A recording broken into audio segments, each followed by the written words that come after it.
Sí. Estoy muy feliz de esta conexión con la Universidad Simón Bolívar. Me recuerdo muy bien y con placer grande cuando yo fui hay algunos años en nuestra universidad.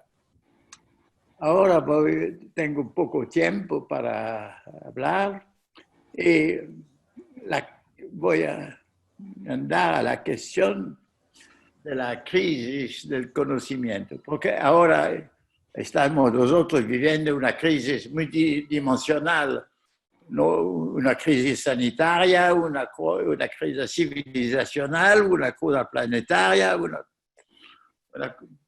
crisis gigante. Pero al núcleo de esta crisis hay la crisis del pensamiento y del conocimiento.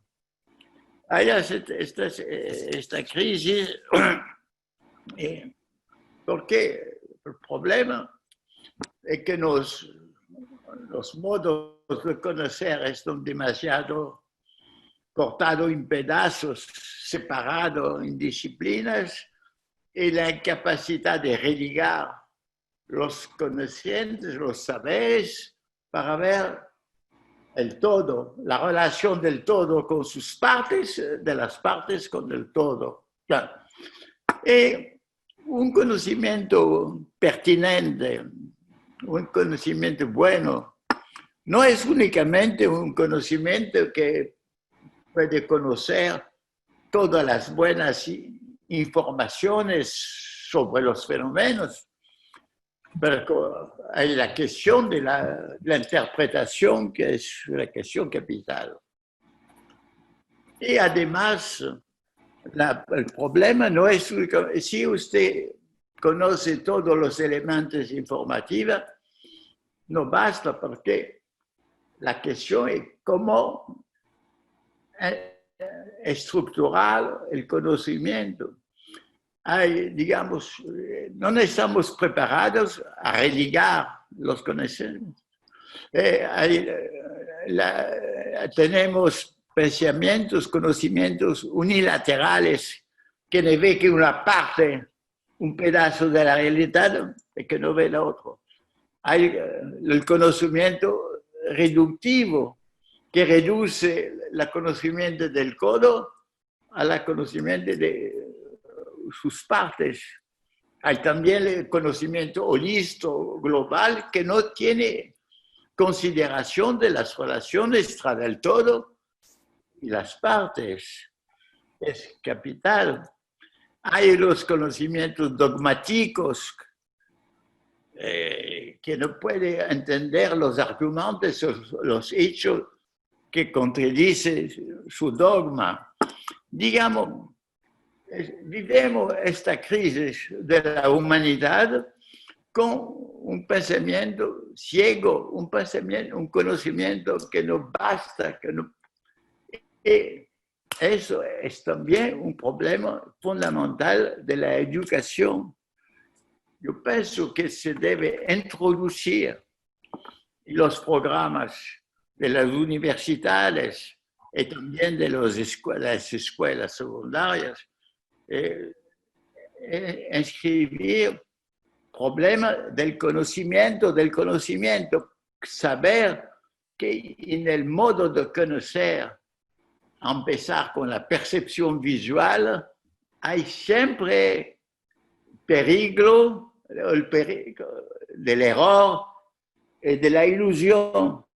La emoción puede hacer una deformación de la visión. Hay desde los ojos un peligro de confusión. Y hay también la interpretación en palabras, en teorías, en discursos.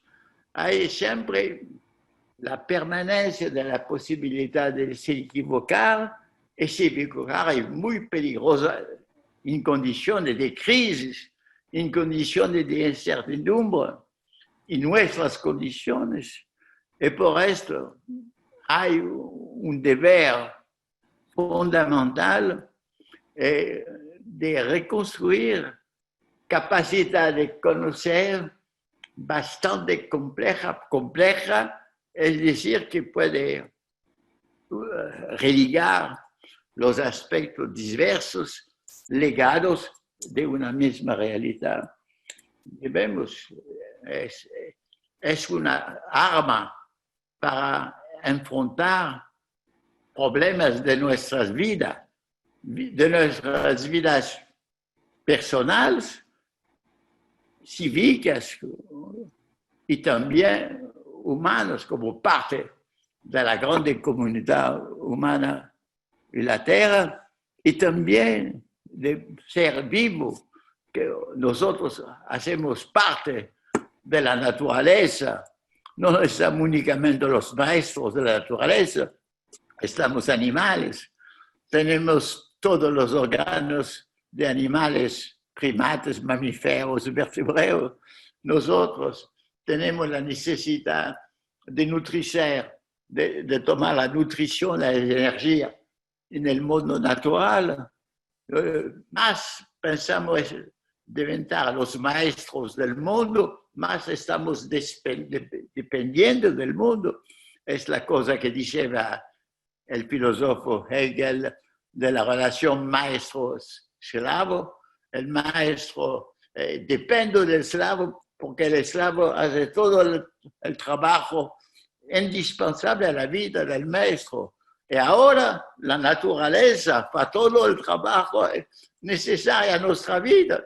La agricultura, las plantas, los animales, todo. Digamos, estamos dependientes, más dependientes cuando nosotros pensamos en ser los maestros. Entonces, yo invito a usted a pensar, a introducir en la educación superior, en la universidad, el problema crucial del conocimiento. Crisis, porque la crisis global de la humanidad que nosotros vivimos ahora es inseparable de la crisis del conocimiento. Ese era el mensaje que yo quería dar a usted. Todos mis deseos para la continuación de vuestra reunión. Mis saludos a todos los amigos de Barranquilla y de la Universidad Simón Bolívar. Gracias.